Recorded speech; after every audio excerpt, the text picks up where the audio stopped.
Alright guys, isang mapagpalang umaga, tanghali, gabi po sa inyo lahat. Sana ang lahat ay nasa mabuting kalagayan at ligtas po sa anumang kapahamakan. Ako po ang iyong lingkod, Master Maestro TV. Okay, sa ating video ngayong araw na ito, tayo po ay nabahala sa isang viral na video po tungkol po kay Senator Jinggoy Estrada. Okay, so nakita ko lamang po sa Facebook, sa TikTok. Kaya tayo po ay, sabi ko nga kanina, tayo ay nababahala sa pangyayari kung saan nakunan po ang isang senador, Senador Jinggoy Estrada, na nakikipagsagutan, nakikipag-away sa isang babae. Okay? So ito yung nakakabahala sa isang government official ay makikipagtalo. At lalo na po ay babae ang kanya pong katalo. Okay? Na halos makikita natin sa video ay halos sampalin na po ni Senador Jinggoy Estrada hindi ko lang po mawari kung ano po yung punot dulo ng kanila pong pag-aaway po rito, mga kapatid, kasi hindi po maliwanag po sa video ang audio. Siyempre siguro po ay yung kumukuha ng video ay medyo malayo, kaya ang usapan ay hindi din po maliwanag. So anyway, papakita po natin ang video. At mamaya-maya po tayo po ay magbibigay ng ating sariling komento, opinion, kuro-kuro, at reaction.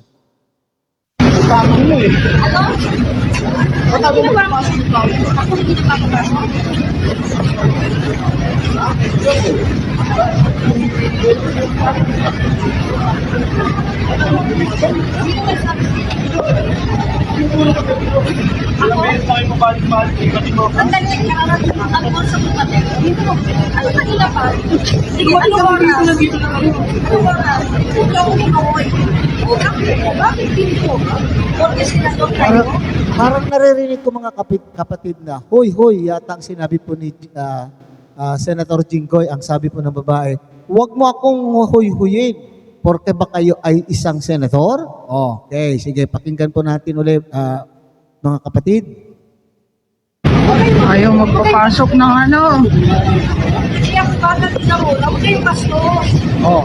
Kung mag-usap kayo ng maayos, sige po, di ganyan kayo, nasa taas kayo, ganyan kayo. Ano bang problema? Ayaw magpasok eh. Then, yung black leader, yung nakapong pa na kasi, eh di, check nyo.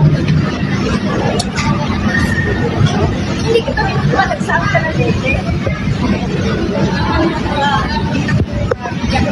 Bastos talaga. Ako pa naman, wala pa naman.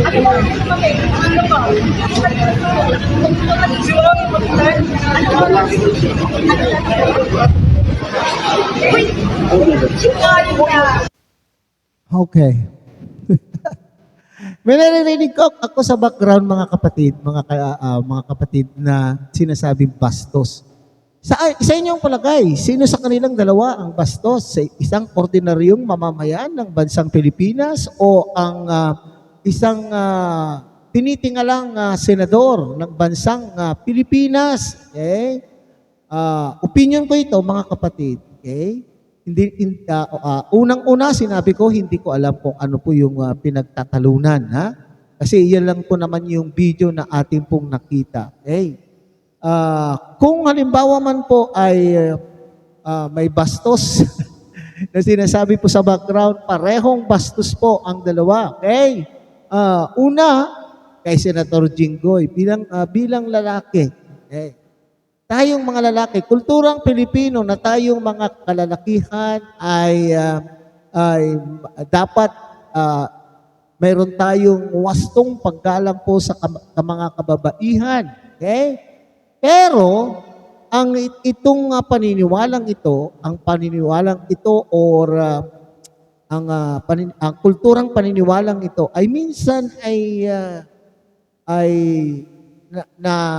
anong tawag doon? Nasosobrahan o anong tawag dito ng mga kababaihan? Na-overuse ng mga kababaihan.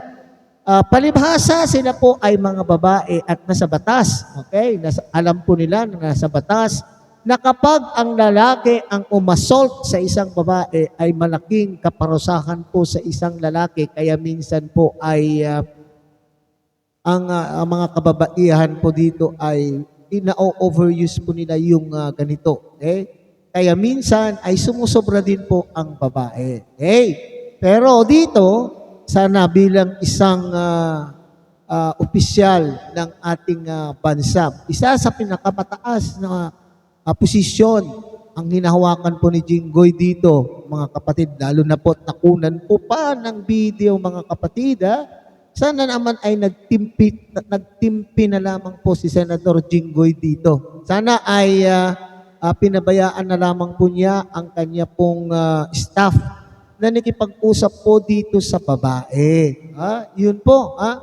So ito ay maaaring kung may ambisyon pa muli ang senador na tumakbo sa sa isa pang posisyon o sa kaparehong posisyon sa Senado, nako, ito na naman po ay gagamiting black propaganda po ng kalaban. Black propaganda po ng kalaban, pero dito personally ay talagang nagpakita po ng karakasan. Nagpakita po ng karakasan po ang senador. Sabi ko nga kanina, sana ay ipinaubaya na lamang po ni Senator Jinggoy ang pakikipag-usap po dun sa babae. Kung ang nakikita po natin dito ba ay yung babae din po ba ay mayroon din pong pagkukulang. Okay? So, naging mainitin din po siguro ang ulo po ng babae dito sa ating video, mga kapatid. Okay. Sinasabi po niya, porke ba kayo po ay nasa posisyon, ay dapat niya. Siguro, feeling po ng babae. Feeling po ng babae dito sa video na ito ay nayurakan din po yung kanyang pagkatao dahil, siyempre, isang senador po ang kanyang kaharap. Okay. At ini-expect siguro ng babaeng ito bilang isang babae ay dapat ay igalang din po ang kanyang pagkababae. Igalang din po ni Senator Jinggoy ang kanyang pagkababae. Pero nagkasalubong po ang init ng ulo. Kaya sa mga pagkakataon na ito, mga kapatid, kung ang pinagtatalunan bagay ay pwede naman pong gawan po ng paraan kaagad-agad at kung maliit lamang po ang pinagtatalunan, sana ay inayos na kaagad. Hindi na po yung paaabutin pa yung ganito. Okay, at dito naman po sa mga nakapaligid kay Senador, mga alalay, okay, mga security ng Senador, dapat ay pinahalagahan po din ninyo ang pangalan po ng inyo pong amo. Pinahalagan din po niyo sana yung pangalan ng iyong amo at hindi niyo po sana pinabayaan na siya po ay magpakita ng bugso ng damdamin. Alam po naman yung ngayon sa panahon na ito ay marami na po tayong mga modern technologies na lahat na lang ng ating ikinikilos in public places ay maaring makuhanan po at maaaring magamit ito panlaban sa atin. Okay? So hanggang dito na lamang po. Muli, ang kilikin po na aman po ninyo ang munting channel na ito sa pamamagitan po ng pag-like, share, and subscribe. Huwag kaligtaan po, Master Maeso TV po. Okay, sana ay pakipindot na rin po ang notification bell at nang sa ganon, sa susunod po ay tayo pa rin po ay magkakasama sa susunod pa nating reaction videos na ating gagawin. Mapagpalang umaga, tanghali, gabi po sa inyo lahat. Mabuhay po kayo and God bless everyone.